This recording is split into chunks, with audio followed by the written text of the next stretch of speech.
Welcome to my YouTube channel Arka Shah educational travelling blog. আজকে তোমাদের সাথে নিয়ে এসেছি আরেকটা নতুন ভিডিও নিয়ে। সেটা হচ্ছে ম্যাকআউটের আরেকটা নতুন ভিডিও নিয়ে, যে পিপিআর ফর্ম বেরিয়েছে সেটা নিয়ে। তো দেখো, আমি সাইটে চলে এলাম। সাইটে চলে আসার পর এখানে দেখতে পাচ্ছ যে 11/5/2024 যে নোটিশ পাবলিশ হয়েছে সেখানে ক্লিক করছি। ঠিক আছে, তোমাদের সুবিধার জন্য বড় করে নিলাম স্ক্রিনটা।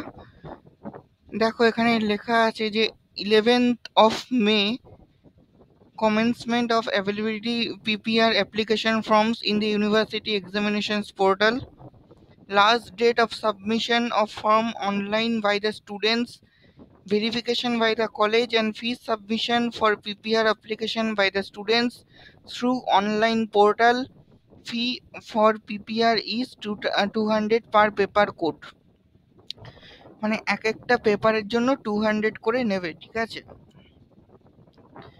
তো এখানে 14 তারিখ লাস্ট ডেট স্টুডেন্টের তরফ থেকে। তারপর কলেজ ভেরিফিকেশন করবে। কলেজ ভেরিফিকেশন করার পর তোমরা ম্যাকআউট পোর্টালে গিয়ে দেখতে পাবে যে ভেরিফিকেশন হয়ে গেছে। তখন তোমরা পেমেন্ট করতে পারবে। এখানে যে অফিসিয়াল লিঙ্ক আছে www.macoutexam.net, এই লিঙ্কে তোমরা ক্লিক করে দেখতে পাবে। পরবর্তী ভিডিও নিয়ে আসছি, সেই ভিডিওতে আমি ডিসকাস করছি কি করে পিপিআর ফর্ম ফিল আপ করবে আর কি করে সাবমিট করবে। Thank you everyone.